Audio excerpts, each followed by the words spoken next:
Hello and welcome to Talking Shit About, a monthly podcast where I, Elizabeth Whipperman, interview someone about something they love, something they hate, something they've been through, or something they just know a lot about, and hopefully by the end we've all learned something. We've got a returning guest today, my friend Thumbs, to talk a little bit about the old Tuvix dilemma. By old, I mean old for everybody else, but still pretty relatively new to me because I got into Star Trek a little bit later in life. So I hope you enjoy this interview, but before we begin, let me first say thank you so much to my mom. She has been one of the top listeners of the podcast, and she is now also a Patreon subscriber. If you want to support the show and help me cover the costs of it and help keep it ad-free forever, you can join at patreon.com/talkingshitabout. You can also find me on Instagram, Facebook, and TikTok. More about that at the end of the show. Let's talk some shit. Psych, we have one more Patreon subscriber to shout out, and that is my best friend, Helen, whose last name I have tattooed kind of on my ass. It was a surprise gift, so I didn't want to accidentally offend just in case, so I got it next to my ass. So, Helen, thank you so much for joining Patreon, and I can't wait for you to come on the show. Okay, that's it for real. Let's go. 6. I beg your pardon. I was like, what the fuck does that mean? I have friends that are firefighters and I know that they use soap. And she was screaming at me over soup. Fuck this, I am not ever talking to a Scientologist again. These people are all insane. I'm putting my bricks in the dumpsters, motherfuckers. Do you see me, bitches? I'm throwing my bricks. And he's just like chucking bricks. Hello, Zach. Welcome back to the pod. How are you doing? I'm good. It is my day off. I woke up, ate some curry, and watched some Star Trek. So this is like the perfect start of a day for me, if we're being honest. Like, Yeah, Sam, I feel the same way.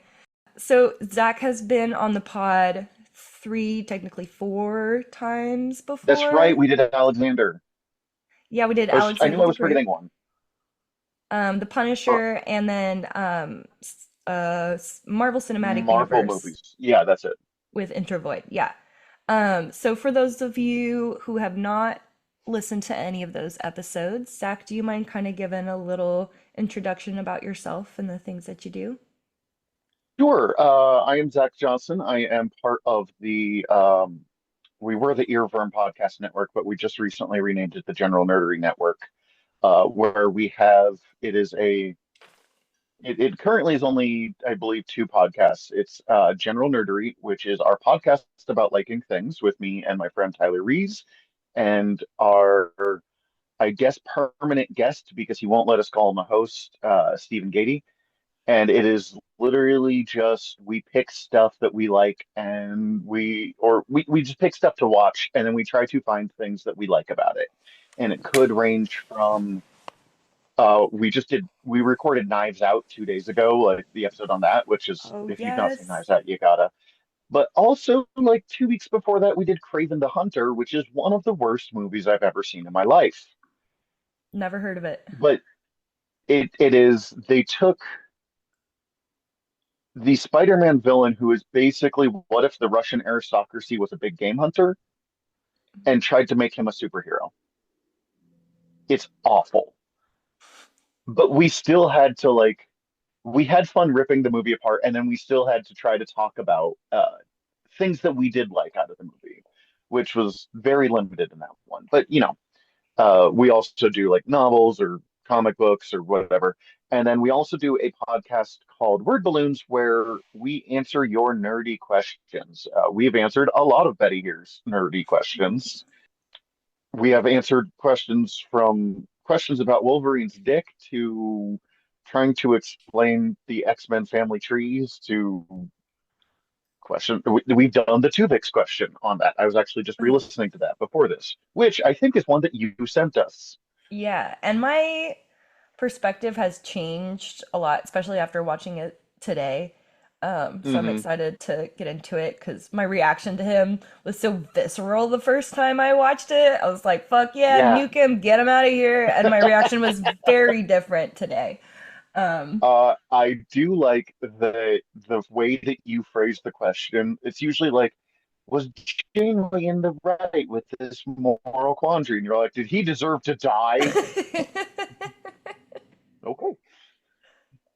Yeah, which like of course, well, we'll get into it. But first, let's get into the context of Star Trek Voyager. So Voyager is my favorite in that Janeway and Seven of Nine are my favorite characters. DS9 by far superior writing and storyline, but Voyager does have a special place in my heart. Zach, you DS9 want to say has the best something? story. Sorry. DS9 has the best story. Next Generation is the most iconic, unless you're counting like the original series, and it's hard to fight that one. And then Voyager exists in a kind of special place of it tends to be the ones that the big old nerds gravitate towards. And I don't mean that offensively. I mean, I run multiple nerd-based podcasts.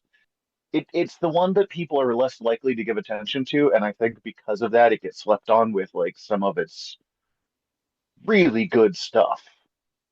And this is just my perception, but I feel like a lot of women gravitate towards Voyager because, you know, you have this fucking phenomenal female character of a captain. Just Hmm. like Kate Mulgrew, I'm probably gonna do an impression, and if it sounds mean, it's not. It's totally out of respect. I'm excited to do some voices today if we get to it, but absolute queen, love her.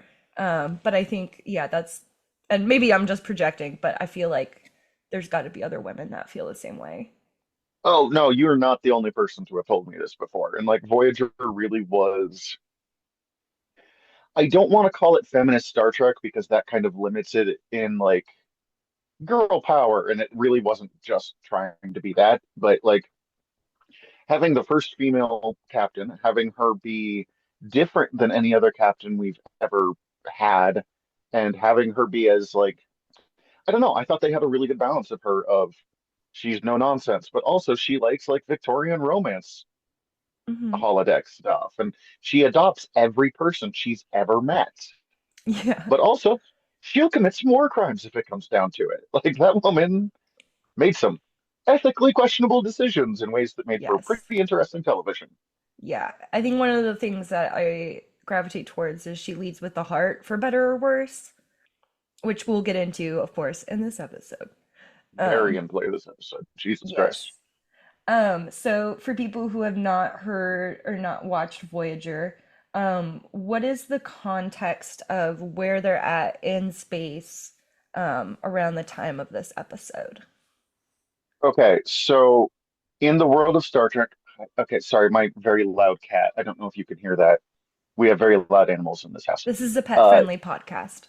the cat just, hi, Shorty. She always doesn't say a word until I start recording something in the house. Hmm. Anyways, to your question, the world of Star Trek, the I guess the galaxy of Star Trek is split into four quadrants: the Alpha, Beta, Delta, and Gamma. Most of Star Trek takes place in the either Alpha or the Beta quadrant. So that's like where Earth is. Uh, DS9 deals with some of the Gamma, and Voyager deals with the Delta quadrant. So basically, in the first episode of Voyager, thanks to Star Trek shenanigans that aren't important for this story, Voyager gets launched across the other side of the galaxy into the heart of the Delta Quadrant, which means at maximum speed, they are 75 years away from Federation territory. So basically, a whole generation away if they don't pause or stop or burn out their ship. And this is Star Trek. So they do all of those things like every other episode. Like going to collect flowers. Yes. And I actually like Voyager gets a lot of shit for like, well, they stopped and did whatever, but they also don't really have a whole lot of choice. Like there's no way to just go straight home. They don't have the supplies for it. They don't have the whatever. And these people will lose their goddamn minds. Hmm. I don't know how, like, they kind of keep track of where they are in the journey across the seasons, but they tend to be like, this magic thing threw us 10,000 light years ahead or whatever. Like, they are a long friggin' way because this is late season 2, if I remember, in Voyager. Like it Season was 2, earlier in the episode series than I thought it 24. was when I had to find it. Yeah, before 7. Yeah. Voyager really, most Star Trek series of the 90s did this, and I don't know why. Season 4 is when they decided, okay, we have this shit, and like take off all engines running, which is kind of, and all of them have good episodes in every season, but a season 4 where it really gets great. And I have to admit, part of what I think made Voyager work was adding in Seven of Nine and getting rid of Cass. Mm-hmm. I was really reminded watching this episode how much I don't like Cass. Huh. Interesting. And I don't necessarily think it's Cass's fault, or it's definitely not the actress's fault. She does a good job with what she has. I just, I don't think she works. But we can get into that because I know we were going to get a little into the different characters. No, that's a good segue. Let's talk about so we talked about Janeway, I feel like. So let's talk about Kess. Jordan. Okay, so there are in when Voyager joins or when Voyager starts its way home, they kind of adopt two members of the Delta Quadrant, two residents who are there to help out. Every 90s series seemed to want this character. They had Wesley Crusher and Next Gen, Odo and Kira, someone who's not part of Starfleet, so they can be like either in love with Starfleet or, hey, that's messed up. Here's where Starfleet is wrong, kind of characters. Kess is a Ocampan, which is a species that only lives for 7 years, something like that, like less than 10 years. Which I think was an interesting idea of playing with the idea of not all species live the same amount of time. And Star Trek had kind of done that before with like Klingons and Vulcans can both be centuries old, but we've never really gone the other direction. What if someone is a elder by the time that for humans they'd just be like really getting reading and writing down. Mm-hmm. Unfortunately, they also decided to make Kess a romantic interest for multiple characters. And while I understand the interest in exploring what does it mean to have a character who only lives for 7 years, it's just really hard in any way, shape, or form to be like, that dude's dating a 3-year-old. Mm-hmm. It's just, I don't think it was intentionally gross, but it just felt gross. And then also Kess has, and this doesn't really come up in this episode, she has really kind of poorly defined psychic powers. She can grow and evolve into whatever, you know, it would whatever the Ocampans are meant to be. And that is a really classic science fiction trope, but it is a trope that I think doesn't work a lot because you eventually end up either having to write that character out so they can like go do their weird next evolution stuff, or you have to kind of quietly drop that part of the storyline. And I think that's kind of where I think my issues with Kess lie. I don't think she's necessarily a bad character.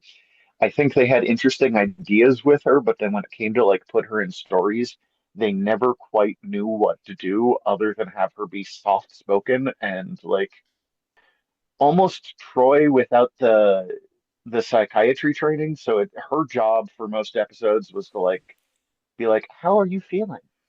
And that was it. Mm-hmm. Maybe have psychic premonitions. And Neelix is her partner, and it wasn't until Neelix and Kess separated that I actually warmed up to Neelix a little bit. Because their relationship is Yes, just so 100% agree. gross. Like, he is so possessive. And plus, okay, do I want to announce this on a podcast? I guess so. So, like, I have a Oh, tattoo of Garrus from Mass Effect on my thigh. I've got feelings about certain aliens, right? Neelix is not one of them. He is ugly as fuck. Like, I'm sorry, but just it's super gross. And that was one of the problems I had with Tuvix, but watching it back now, I'm like, okay, he's not as ugly as I remember. It's really his hair, I think, that grosses me out. But It is bad hair. yeah, but it's Neelix that's really like I don't.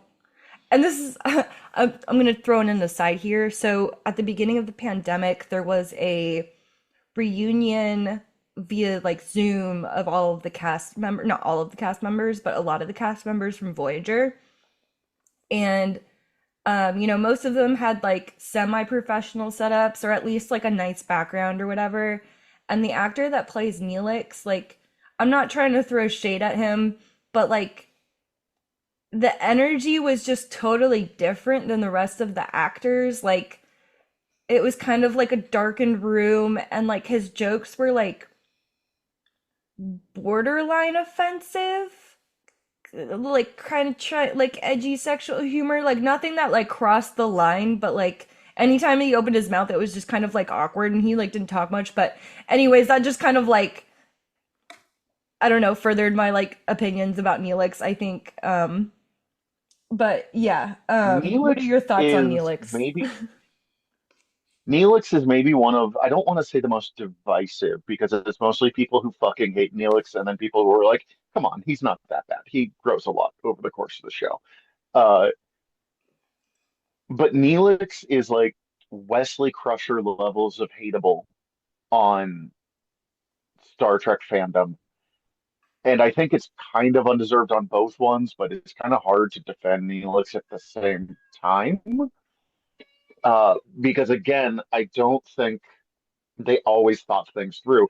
I know for a fact that Voyager was rushed. Like it was the people making it were like, this should not have come out for another year or two as we like fully got stuff together.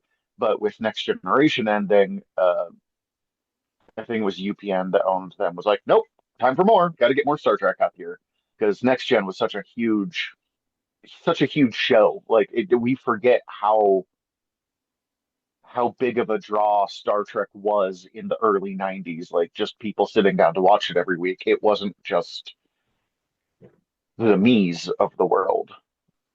And I think Neelix probably kind of suffered from that because they, as I said, didn't think it through. Neelix himself he was like a scrounger, a scavenger in the Delta Quadrant.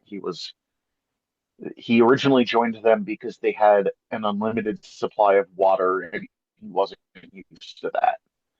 He was a kind of character who Star Trek struggles with because Star Trek can't do crime. Like the only character they ever came up with that does crime well, that like does crime stories well, is Quark, and it's mostly in from Deep Space Nine, and he is mostly just like the lovable scumbag. And I don't know, Neelix, he was too old to be dating Cass, even without the weird her age thing. Like, because she's supposed to be like a late teenager, I think, 1920, and he's clearly like 35. And in 1995, that was a little more socially acceptable, but especially when we watch it in 2025, we're like, oh, that's fucking gross. And Yeah. then, yeah, as you said, he was very he was a toxic fucking boyfriend. Hmm. It came across too possessive, and we should end this relationship and never talk about it again. Yeah. I pulled Uh, up I Ferd's. do think Oh, that he was allowed to go ahead. Oh yeah, he Ferd fucking hates Neelix. yeah. So Ferd has been on the podcast twice. One for the grief series and one for the Oh, cool. neurodiversity. Um, Maybe I'll see if he's willing to record this for this episode, but I want to read his Facebook post because it's so fucking funny. But rewatching Voyager, and I just wanted to let you all know I still hate Neelix so much. His hotel couch suits, whack. His choice to date a 2-year-old, whack. His insistence on cooking food on a ship with replicators, whack. His need to feel useful while also doing nothing, whack. His whiny nature, whack. His stupid cheek curtains, whack. That time he endangered the whole crew and murdered a guy because his high school friend said to do it and he received no consequences, even though he should have been killed years ago. Whack. That episode where we find out Tuvok is always thinking about killing Neelix, gold. Cathartic, relaxing, ASMR, mighty fine. So I had forgotten about the episode where Tuvok regularly thinks about killing Neelix. Me The too. There are parts of that that I want to argue, but I also don't necessarily disagree with it either. Mm. Like, uh, uh, and I don't, the high school friend one, I think is. I would go into a deeper argument on that one, but that would require me rewatching that episode, and I definitely did not do that. So, Yeah. but Neelix is one of the most annoying characters in Star Trek. There is, even as someone who's kind of defending him, that is absolutely true. So, Neelix, I feel like we've roasted him enough. Let's get to the last person I want to For talk now, don't about. worry, it'll come up again. Yeah, sweet Tuvok. Our Vulcan, tactical officer. I I know your opinion of Tuvok based off that description. He is probably my favorite Vulcan in Star Trek. He is played by Tim Russ, who has played about 16 different characters across Star Trek and had like he had originally auditioned for Geordie LaForge back in Next Gen days, and it went to Oh. LeVar Burton, and they kind of just remembered him. And he gets various small roles across shows and movies. He tries to take over the Enterprise in one, and Picard shoots him with a crossbow, if I remember. Star Trek is fucking weird. Mm. And he is brought on. I think it was interesting, and I think what part of what makes me like Tuvok, even when I'm like, you're an asshole, because he is having this is the first time we have seen a Vulcan who is not just a science character. Like, there's nothing wrong with Spock being the big science guy, and like Spock is iconic. There's no getting around that. But every other Vulcan we've seen after that point is generally either an engineer or a scientist. Having the like super logical kind of cold person be in charge of security and kind of being the he's almost the anti-Worf while still having a stick up his ass, I think makes him a much more interesting character as a Vulcan because it gave them new things to kind of explore. They let him, even though it doesn't come up much because the family's not with him, they let him be a family man and a orchid enthusiast and show the like kind of you don't see it often because he's not someone who would show it, but show the more gentle sides of his personality. So let's go ahead and get into the episode in question, which is episode 24 of season 2, Star Trek Voyager.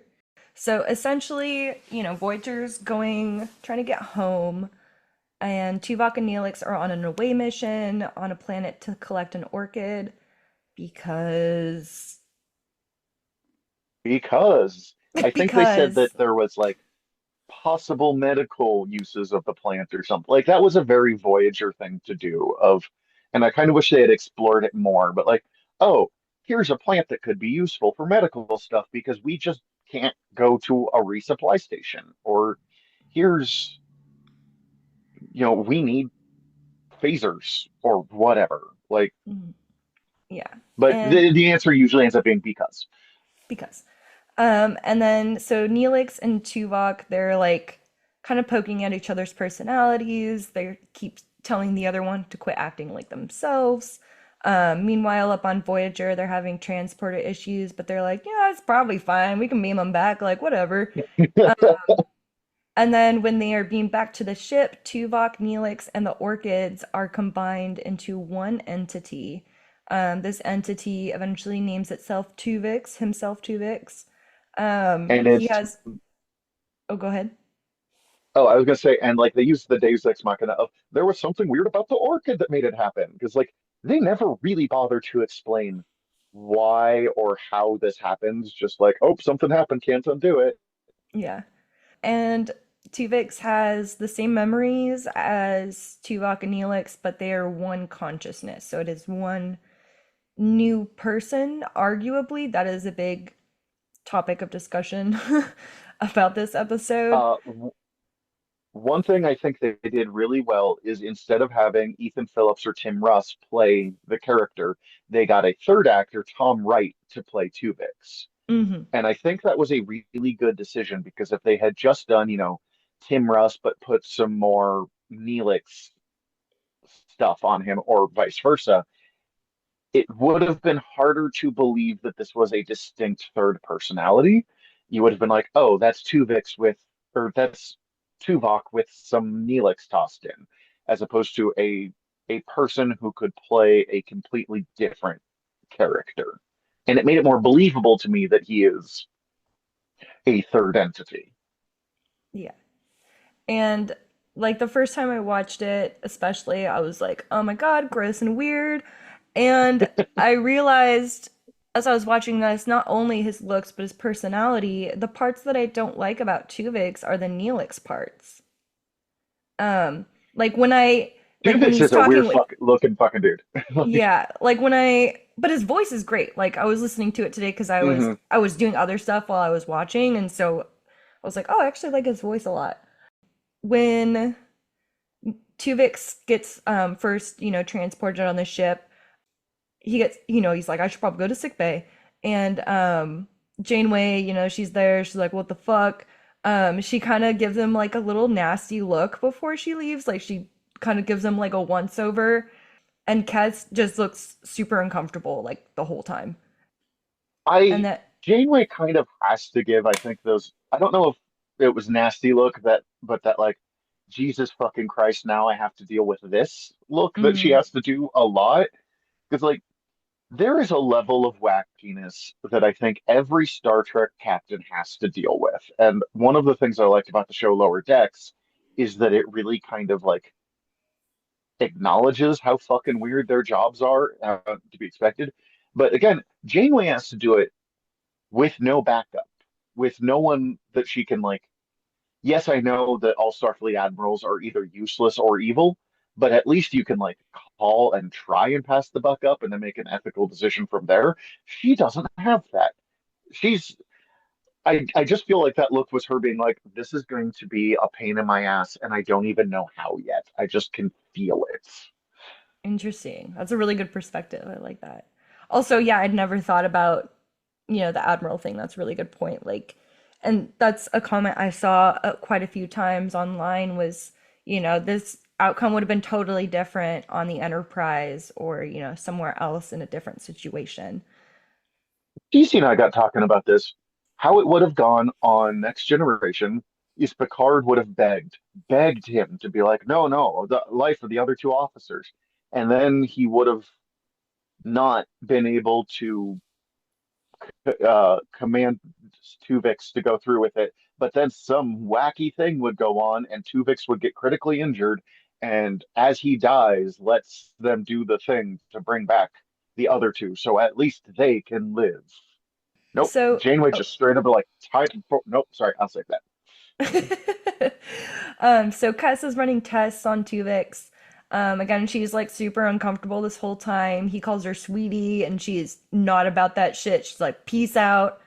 Um, a I little bit have late. sympathy for Tuvix on that one. He's been alive for like 30 minutes. Mm-hmm. Go ahead. He's not a full personality yet, I guess, or like has not fully, because that opening scene has a lot of him being like, huh, I guess I am a different person. Yeah. And it's almost like he's still sort of open to the idea of let's reverse this, or at least, doesn't have that very strong reaction to it when it's brought up. Like you said, he's still figuring out that he's a new person. A little bit later, Janeway suggests that Tuvix returns to kitchen duty. Tuvix is like, the logical thing is for me to be on tactical. And Janeway is like, sorry, bud, but invites him to the senior staff meeting.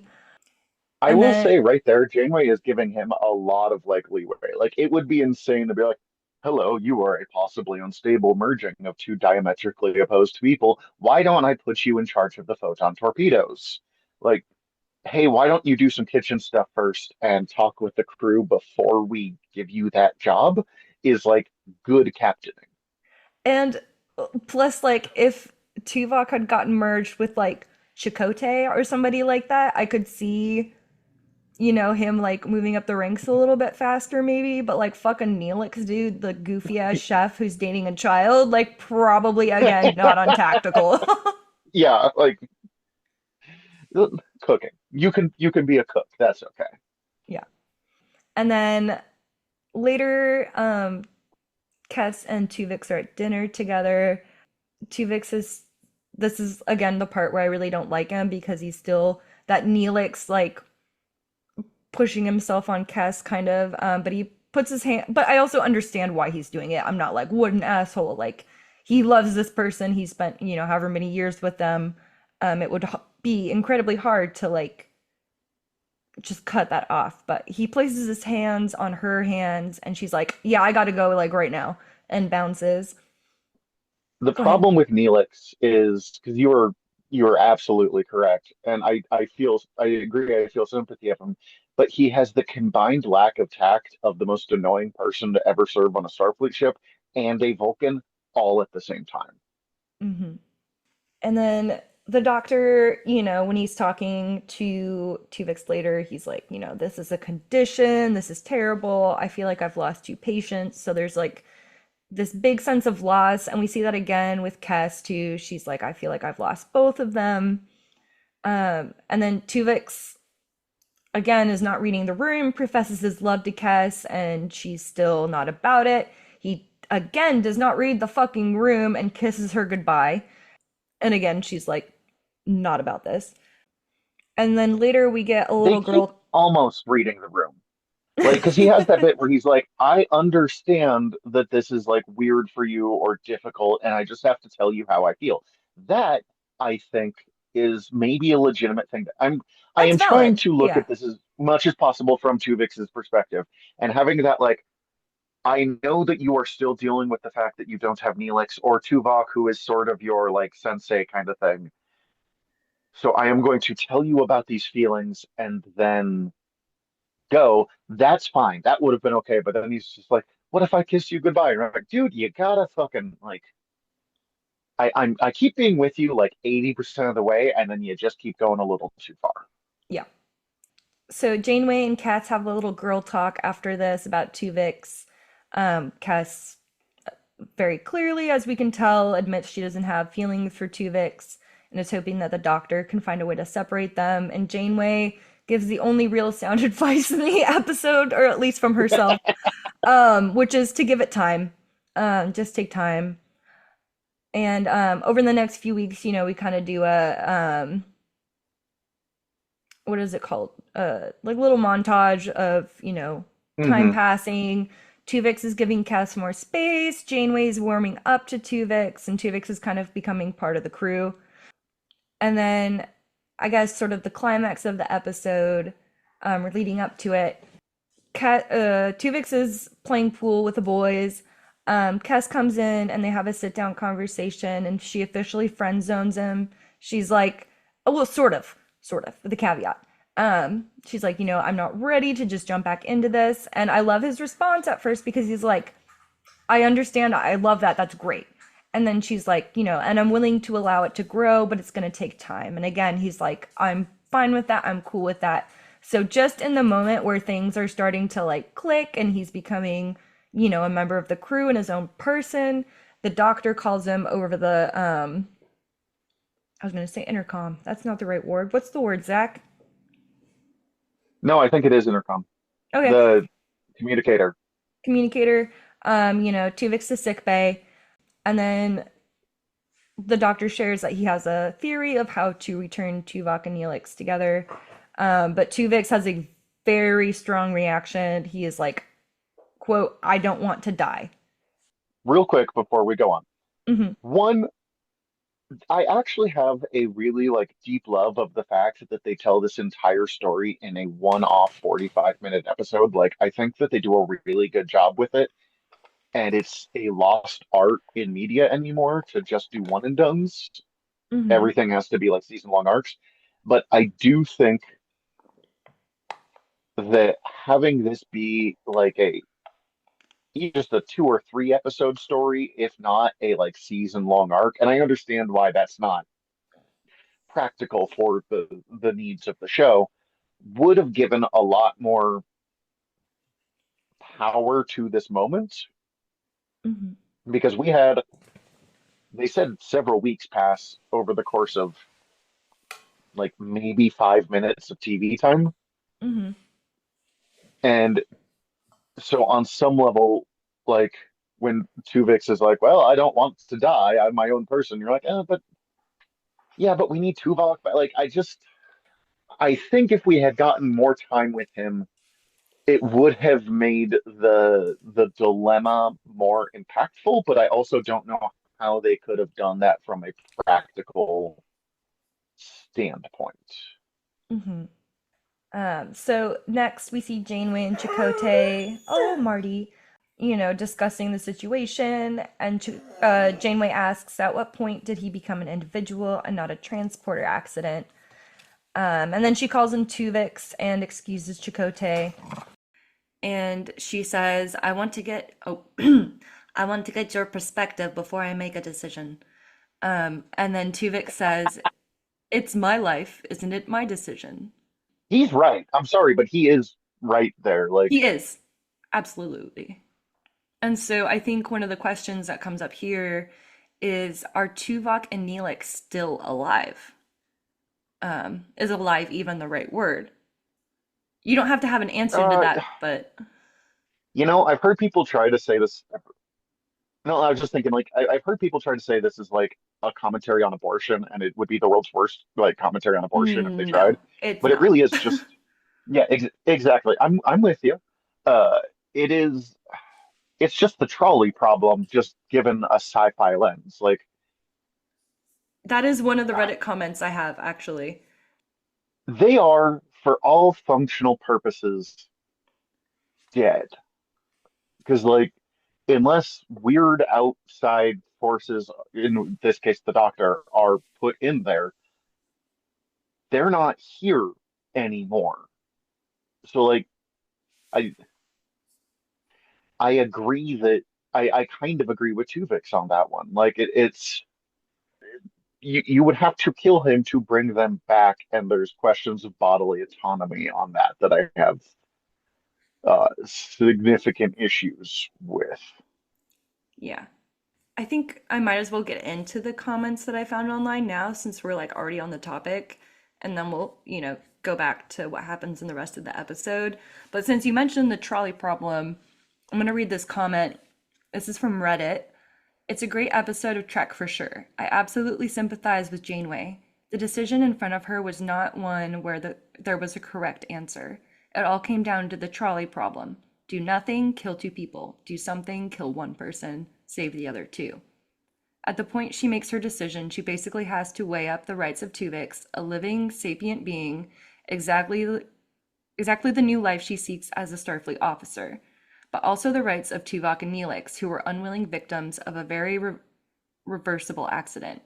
No being is so important that he can usurp the rights of another, quotes Jean-Luc Picard. To sacrifice them for Tuvix oh, go ahead.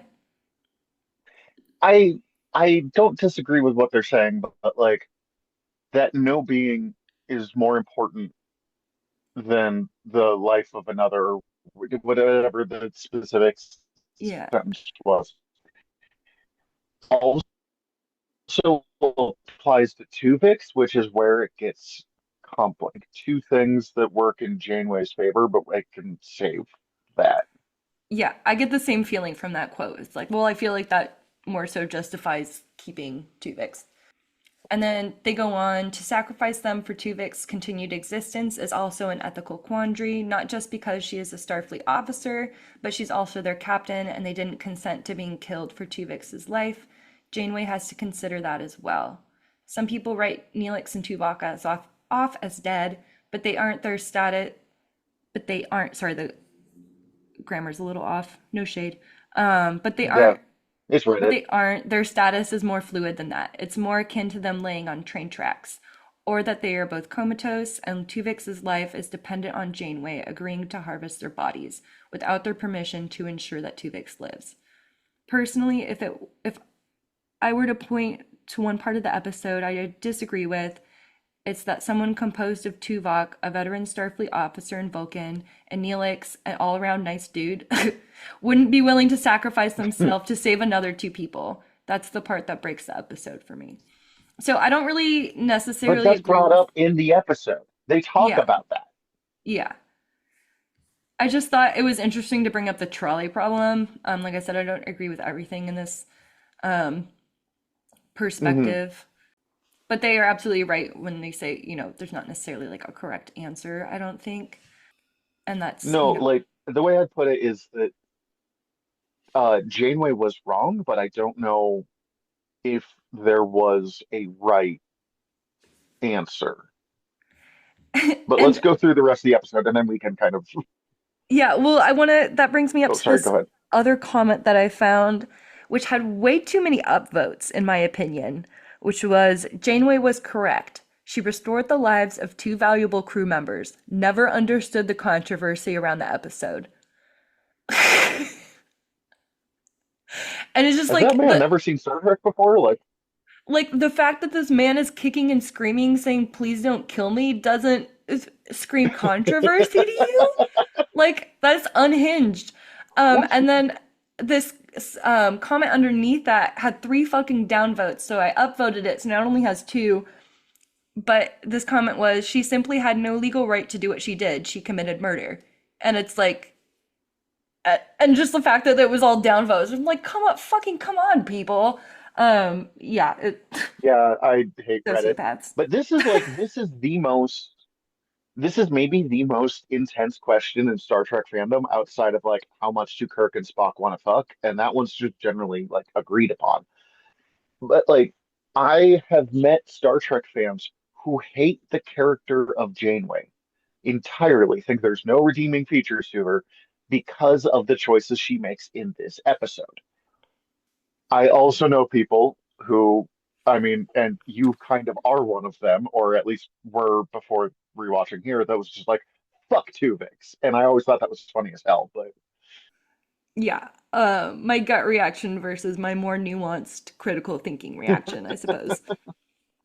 The last comment I want because to the cast, share, oh, sorry. yeah, last comment I want to share before we move on back to the plot is this one. They start, okay, folks, once and for all, the good of the many outweighs the good of the one, but only when the one is noble and agrees to the sacrifice. Everybody has a right not to commit suicide on command. It is never a duty, and it's never disgraceful to choose to live. And I really like that last line. So, yes, I 100% agree. I Hmm. have, I have kind of two thoughts on this. One, something that I think is not brought up enough, and I don't think is even really brought up in the episode, is as we've talked about, Voyager is running from such limited resources that two functional people on the ship might be more valuable than one when it comes to keeping everybody alive.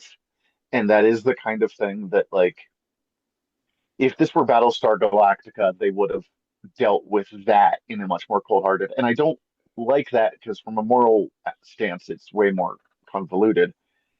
But then two is these people are Starfleet officers, and it has come up before that being a Starfleet officer means that you know and have accepted that you might be required to be commanded to go to your own death, knowing it's your own death to save the lives of others. Mm. There's a whole episode in Next Gen where Troy's trying to get promoted and she has to go through a test where she has to order her friend to die to save the ship, basically. Like the details are unimportant to this.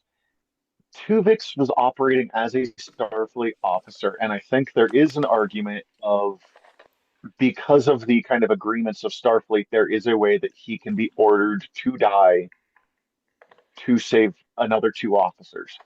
I find that icky, but I also am not a military guy. So like I understand that my own views on certain things are going to be different. Yes. But I think no matter what, we can agree that it is a controversial episode. Oh yeah. It's why it's one of my favorite episodes of Voyager. Like it because I have had variations of this conversation for 20 years now and like still don't have a like definitive right or wrong. So let's get back to the story. So, again, Tuvix says, "It's my life, isn't it my decision?" He says, "It's an execution. I've committed no crime. I'm here alive."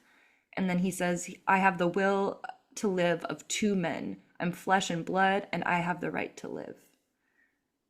That line made me laugh. The will to live of two men. I was like, all right, come on, dude. But I thought you said you were one consciousness. What is it? Uh, fucking pick a lane, Tuvix. so after this, Tuvix goes to Cass for support, and she goes to Janeway after the conversation, and she's like, "I know this sounds horrible, and I feel so guilty for saying it, and Tuvix doesn't deserve to die." That answers that question. But I want Neelix back. And we kind of get the sense that that's how everybody feels right now, like based on the conversations happening. Basically, everybody was like, "Oh shit, we can get them back." Like, That whole conversation backfired so fucking hard. mm-hmm. Tuvix is like, save me, and she's like, no. Like, I actually like, uh, Remember how I said we were friends? Okay, so then we see Tuvix on the bridge. He gives an order, and I think it's Paris kind of looks to Chakotay and is like, "Should I obey that order?" And Chakotay is like, "Until Janeway makes a decision, Tuvix is still the tactical officer." and then she Janeway, immediately makes the decision. yep, she comes to the bridge and asks to speak to Tuvix alone, and Tuvix is like, "Fuck no, whatever you have to say to me, you can say in front of the whole crew." And she's like, "I'm ordering you to come with me," and calls security. He's begging for help from the other crew members. Doesn't anyone see that this is wrong? At some point, security, grabs him. He's fighting back and, crying out to each individual crew member. And everyone just stands there and stares at him and doesn't say anything. And it's kind of a hard This scene to scene, watch. this scene is beautifully acted. I'd already said his name, but Tom Wright, who plays Tuvix in this, really deserves credit for the whole range of emotions that he portrays in such a short period of time here. Hmm. And this is where we see something in Janeway too, where like earlier I had mentioned, she leads with her heart, but she from this point on is like cold in the episode. Like there's no like, "I'm sorry," or like, "I wish there was another way," or anything like that. She is, "Get on the table, come with me." Go ahead. Once she's made her decision is made. And it's one of the best things and worst things about Janeway that in other episodes they'll kind of explore more, but in here they're just like, well, time for business. Hmm. Um, real quick, I think, like I already said the episode, like how good, but the bit where Tuvix has realized that no one is going to save him, and it's the moment where he gives up and he tells them, it's like, you're going to have to live with this, all of you. And I'm sorry about that because you're all good people and my friends. Hmm. And that line just fucking punches me in the dick every time I watch this episode. Like, Yeah, so like as you mentioned, he kind of realizes that it's futile, and then Janeway, says security can let go of him, and he is escorted by Janeway and security to sickbay. Doctor refuses to do the separation. He has taken an oath not to do any harm, and he says, "I will not take Tuvix's life against his will." And Janeway says, "Very well, this is please step aside." this is very much a place where like they were running out of time, so I get it. But maybe this is one of the spots where they could have like stopped and been like, oh, if this is violating so many medical, like, oh, this might be bad. Hmm. And like I said, there's no like any sort of from anybody on the ship, any sort of like other than like looks of pity, maybe like any sort of comfort or sign of regret. And Jane was like, get on the table, sit here, hand me the thing. And she performs the procedure. Again, everybody's just standing and watching. Tuvix is silent. And then as soon as the procedure is successful, Neelix and Cass embrace and they're all happy. And Janeway's like, it's good to have you back. And then we close out the episode with her exiting and walking down the hallway. And then she just sort of has a kind of blank but almost haunted expression on her face. And then we go to credits. Yeah. And that's the episode. Let's see. A author, Thomas Richards, who has written about this episode, says that was like one of his favorite scenes. Just her walking out at the end. She must live with the choice. A death has cast a shadow over the ship, and for the first time in the series, the Federation has put to death one of its own. Grew as Janeway so much because of the like amounts that she can like jump around of emotion of ranging from when she's being, we mentioned when her and Cass had the talk early on, and she's like where she's like this, just give it time, and she's hanging out and wearing that like romance novel like dressing robe that she Yeah, likes and to she's got wear, her hair down. or when it's her time for war crimes face, or her I have to live with war crimes face that she has at the end here. Because let's be honest, Janeway commits a lot of war crimes. But like, okay, so you said like no one was giving Tuvix comfort. I have to wonder, would it be worse if they were like trying to be like make him feel okay, being like, it's okay, buddy, we're just gonna kill you so we can bring back. I'm so sorry that this is happening to you, but we're definitely not gonna stop and help you. I think it's a very realistic reaction that people would have, like the fawn or freeze response of just like, part of me knows this is wrong, but no one else is saying anything, and then therefore I feel like I can't say anything, and like the fucking Captain Janeway dude, like you're gonna go against Captain Janeway? Like probably not. Well, and we debate this till the cows come home, and it's a fucking episode of TV from 30 years ago. Just imagine like being in that moment and having to like make that call, especially for someone like Ensign Kim or like Paris, who are only peripherally involved in this entire thing in the first place. Mhm. Like it's one thing if Cass has input, or obviously the doctor has input or whatever, but like, he asks one of the crewmen who I can't even name because they weren't like a senior crewman. He's like basically like, Bob, are you gonna let her do this? And they're like, what the fuck is Bob gonna do? Bob doesn't want to get thrown in the brig for 75 fucking years. Like, assuming like I don't. It's just I think that scene is maybe the scene that elevates this episode just from like where Janeway makes her choice on, that elevates this episode from interesting and fucking weird to kind of heart-wrenching, even if you agree or don't agree with Janeway. Like it's where it gets. I almost said it's where it gets real, but that sounds like a fucking like 90s ad.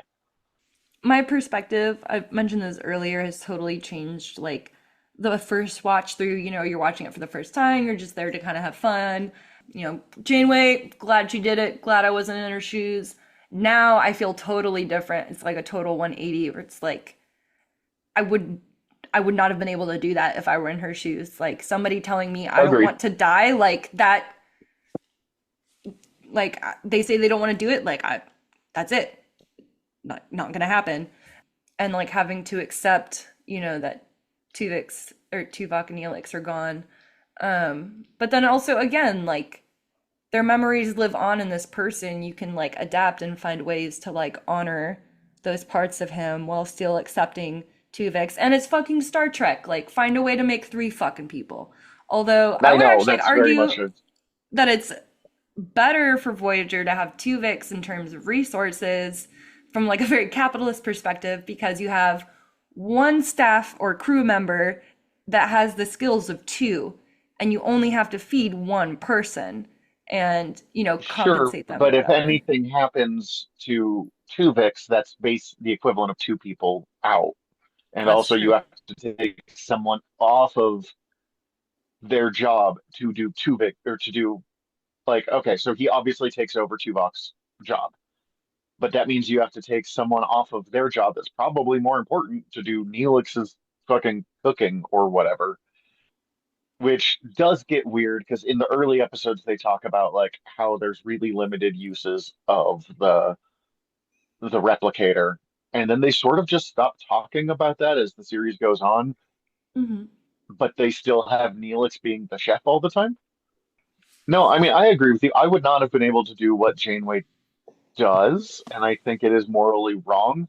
But there is a phrase that I keep thinking about, and it's talking about much more important history things than this, but it's to be a great man, you cannot be a good man. And it's the idea of the example used to explain it is like you take a US president, someone who has major historical influence on the world stage, someone who might actually be remembered in a century as opposed to me and my comic book collection. And even the nicest, most genuine good president in history, take Jimmy Carter, is still directly responsible for the deaths of other people based off of choices they made. Jimmy Carter or any leader of a certain level has made choices that cost people their lives. And Janeway, that definitely is what Janeway did here. She did what was, I guess, required or arguably required, but it's hard to call her a good person in this episode. People are complicated, and they did a good job of making this complicated. Also, I am looking at the Wikipedia article and Tuvix's picture came up, and you're right, he is an ugly, ugly looking man. Well, Zach, unless you have any other things you wanted to touch on or anything, I think we did a good job of running through it. And No, I think we're set. yeah, heck yeah. Um, did Tuvix deserve to die? No. Am I glad we have Tuvok back? Yes. Am I glad we have Neelix Yeah. back? Not really. Yeah. Um, Zach, if people want to check out the cool things that you do, how can they do that? You can find General Nerdery and Word Balloons on pretty much anywhere you find podcasts. Spotify, Apple Podcasts. I believe at least General Nerdery is on Audible. We are working on expanding that, but well, you run a podcast, you know how it is. You work a full-time Hmm. job and I you do actually what you don't right can now. with what you do. But, well, fancy, fancy. Yeah, Um, unemployed. uh, Well, I'm just waiting for my background check to go through at my new job. But sure. But like, yeah. Anyways, you can find us where you can find podcasts. yay! Well, thanks, Zach. It's so good chatting with you. Thanks so much for having me. That's a wrap for this month's episode of Talking Shit About. We'll be back in 2 weeks with a very special microsode for you, so be sure to stay tuned for that. And of course, next month we'll have another interview, and it's a mental health themed interview, and I'm so excited to share it with you. If you want to support the show, there are a plethora of ways you can do that. You can follow or subscribe to the show on your favorite podcasting platform, or all of them if you really want to give me a boost. You can give the show a rating on said podcasting platform, preferably a positive one, but I'll take what I can get. You can also follow me on Instagram, Facebook, and TikTok, and I will have links for that in the show notes through my link tree. You can also join the Patreon at patreon.com/talkingshitabout for $5 a month. You can get weekly bonus or exclusive or early access content. And let's see, how else can you support the show? Just share episodes as they come out. If you want to be a guest on the show or suggest a topic, please, please, please email me at killelizabeth.pod@gmail.com. Again, that link is also in my link tree, which is in the show notes. Thank you so much for listening, and we'll see you soon.